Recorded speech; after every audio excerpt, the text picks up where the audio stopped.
ترکوں کی قید سے میرا فرار۔ یہ کہانی پاکستان کے پہلے میجر جنرل محمد اکبر خان رنگروٹ مرحوم نے سنائی ہے۔ پہلی جنگ عظیم میں وہ ترکوں کے جنگی قیدی بن گئے اور وہ قید سے فرار ہو آئے تھے۔ اس کہانی میں بھی دلچسپی کا مواد حاصل ہے اور اس میں جذبہ بھی ہے۔ ویڈیو کی طرف بڑھنے سے پہلے ہمارے چینل کو سبسکرائب کریں اور بیل آئیکن کو پریس کریں تاکہ ہماری ہر نیو آنے والی ایپیسوڈ آپ تک بآسانی پہنچ سکے۔ 1950 کا ذکر ہے۔ ترکی کی فوج کا کمانڈر ان چیف جنرل کاشکن پاکستان آیا۔ اس وقت امریکہ کی قیادت میں برطانیہ، پاکستان، ترکی، ایران اور عراق کو دفاعی اور ترقیاتی معاہدے میں لانے کی بات چیت ہو رہی تھی، جو بعد میں بغداد پیکٹ اور 4 سال بعد سینٹرل ٹریٹی آرگنائزیشن کے نام سے وجود میں آیا۔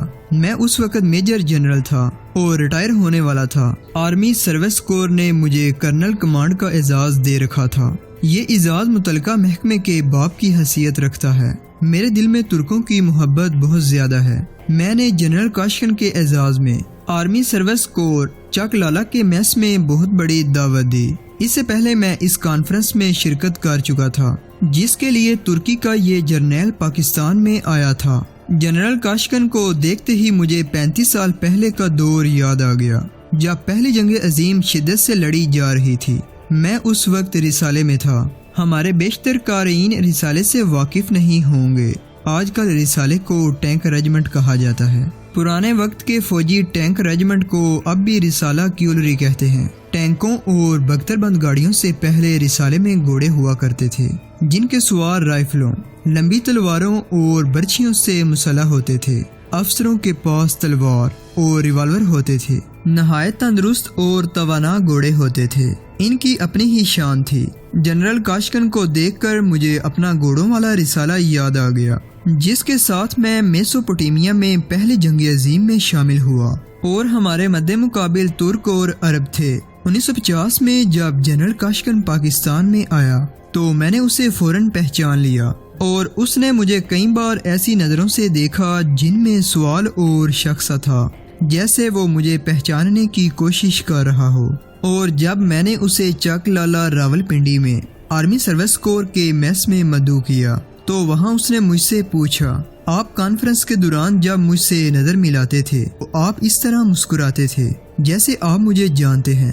مجھے بھی کچھ ایسا شک ہو رہا ہے کہ ہم پہلے بھی کہیں ملے ہیں۔ جی ہاں، میں نے اسے یاد دلایا۔ ہماری پہلی ملاقات 1916 میں عراق کے محاذ پر قلعہ شترا میں ہوئی تھی۔ وہ مزید حیرت میں پڑ گیا، کہنے لگا، قلعہ شترا پر تو ہمارا قبضہ تھا، ہم انگریزوں کے خلاف لڑے تھے، آپ انگریزوں کی فوج میں تھے، پھر ہماری ملاقات وہاں کیسے ہو سکتی تھی؟ مجھے قلعہ شترا میں جنگی قیدی کی حیثیت سے آپ کے سامنے لے جایا گیا تھا۔ میں نے جواب دیا اور میں آپ کی قید سے فرار ہو آیا تھا۔ اسے یکلخت سارا واقعہ یاد آ گیا۔ اس نے کہا، آپ افسر تھے، آپ کی ٹانگ شدید زخمی تھی، مگر آپ فرار کیسے ہوئے؟ وہاں سے تو کوئی تندرست آدمی بھی نہیں بھاگ سکتا تھا، آپ زخمی ٹانگ سے کیسے بھاگے تھے؟ وہ میرا جوانی کا دور تھا، میں نے کہا۔ میں اس وقت لوہے کی زنجیر توڑ سکتا تھا۔ میرا قد دیکھیے 6.5 فٹ کے قریب ہے۔ میں آرمی کا ایتھلیٹ تھا جس نے کئی ریکارڈ قائم کیے تھے۔ شترا قلعے کے 12 فٹ اونچی دیوار پھیلانگنا میرے لیے کوئی مشکل نہیں تھا۔ میری قید اور فرار کی داستان اس طرح شروع ہوتی ہے کہ عراق میں ترکوں اور عربوں نے انگریزوں کا ناک میں دم کر رکھا تھا۔ میرا رسالہ 1915 میں بمبئی سے بحری جہاز میں بصرہ کے لیے روانہ ہوا۔ 5 دنوں بعد جہاز شطر العرب میں داخل ہوا۔ آگے دیکھا کہ ترکوں کے 3 بحری جہاز دریا میں ڈوبے پڑے تھے اور آگے جانے کا راستہ نہ ہونے کے برابر تھا۔ معلوم ہوا کہ یہ 3 جہاز ترکوں نے انگریزوں کا راستہ روکنے کے لیے دریا میں خود ہی ڈبوئے ہیں۔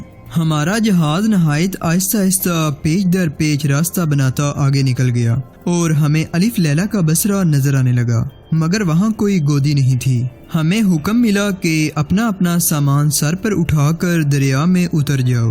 ہم نے حکم کی تعمیل کی اور گھٹنے گھٹنے پانی میں اتر گئے۔ گھوڑوں کو کرینوں سے اٹھا کر دریا میں پھینک دیا جاتا اور جوان انہیں پکڑ کر کنارے پر لے جاتے۔ اس انوکھے طریقے سے کئی گھوڑوں کو چوٹیں آئیں۔ ہم سارا دن اور ساری رات سامان اور گھوڑے اتارتے رہے اور کیمپ تک پہنچاتے رہے۔ 3-4 دن تیاری میں صرف ہو گئے. ہمیں ابھی آگے جانا تھا. بصرہ سے کرنا دریا کے کنارے سے ہمیں پیدل لے جایا گیا تھا.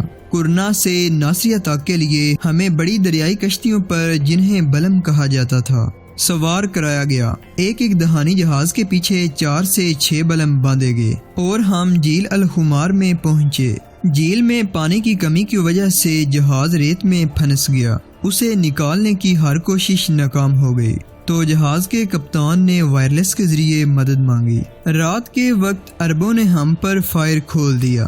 بہت دیر تک ہم پر گولیاں برستی رہیں لیکن پانی میں گرتی رہیں. اگلے دن ہم کشتیوں کو گھسیٹتے رہے. ہماری مدد کے لیے ناصریہ سے 2 گن بوٹیں آئیں لیکن ان کے لیے پانی تھوڑا تھا. ہم کشتیوں کو گھسیٹ کر ان تک پہنچے اور اس طرح کچھ ان کی مدد سے اور کچھ اپنی مشقت سے ہم ناصریہ پہنچ گئے. ناصریہ میں جو دریائے فرات کے کنارے واقع ہے. پہلے ہی 2 گورا اور 4 ہندوستانی پلٹنے، 1 ماؤنٹین توپ خانہ، 1 ہارس توپ خانہ، 1 میڈیم توپ خانہ اور 1 ہیوی بیٹری پہنچ چکی تھی. ہمارے رسالے کو چند میل دور تک کے علاقے کی دیکھ بھال کا حکم ملا. پیادہ پلٹنے بھی اسی کام میں مصروف تھیں. یہ دیکھ بھال چند دن جاری رہی. عربوں نے کئی بار دور سے ہم پر فائرنگ کی لیکن وہ قریب نہ آئے. ہمارے کچھ سوار اور گھوڑے زخمی ہو گئے. پھر برطانوی فوج کی مزید پلٹنیں آ گئیں جنہیں دریا کے دوسرے کنارے ہیمہ زن کیا گیا اور فوج کی آمد و رفت کے لیے دریا پر کشتیوں کا پل بنا دیا گیا. ترکوں نے انگریزوں کی گن بوٹوں جنگی کشتیوں کو دور پیچھے رکھنے کے لیے ہلا کے قریب دریا کے کنارے کاٹ دیے جس سے پانی دور دور تک پھیل گیا اور دریا کی گہرائی کم ہو گئی. اس کا نتیجہ یہ ہوا کہ ہماری فورس گن بوٹوں کی مدد سے محروم ہو گئی. دوسرا نتیجہ یہ ہوا کہ ہم تک راشن اور گولہ بارود پہنچنا بند ہو گیا. دریا ہی سے سپلائی آتی تھی. اس کا پانی ترکوں نے پھیلا دیا تھا. اس کے بعد ہمیں بہت ہی ناقص آٹا ملنے لگا. چینی کی جگہ سیاہ کالا گوڑ آنے لگا. گوشت بالکل ہی بند ہو گیا. اچھا راشن صرف انگریزوں کو ملتا تھا. ہندوستانی فوج میں پیچش کی وبا پھوٹ پڑی. وہاں کھجوروں کے باغ تھے. ہم وہاں سے کچھ کھجوریں توڑ کر کھاتے تھے. پکی ہوئی کھجوریں گوروں کو ملتی تھیں. دراصل لارڈ کیچز کی اسکیم کے تحت ہندوستانی فوج کو دوسرے درجے کی فوج کی حیثیت دی گئی تھی جس کا کام ملک کے اندر امن کا تحفظ تھا. اس لیے ہندوستانی فوج کو میدان جنگ میں فوج والی اہمیت حاصل نہیں تھی. لہذا میدان جنگ میں اسے راشن پانی پہنچانے کا کوئی انتظام نہیں تھا. البتہ انگریزی فوج کے لیے تمام تر انتظامات کیے گئے تھے. اس علاقے میں کئی کنویں بھی تھے مگر وہ ترکوں نے بار دیے تھے تاکہ انگریزوں کے کام نہ آ سکیں. ہندوستانی سپاہی نیم فاقہ کشی، پیاس اور بیماریوں سے تنگ آ گئے. انہوں نے آخر انگریزی فوج کا راشن چوری کرنا شروع کر دیا. اس کا طریقہ یہ تھا کہ انگریزوں کا راشن بڑی کشتیوں میں آتا تھا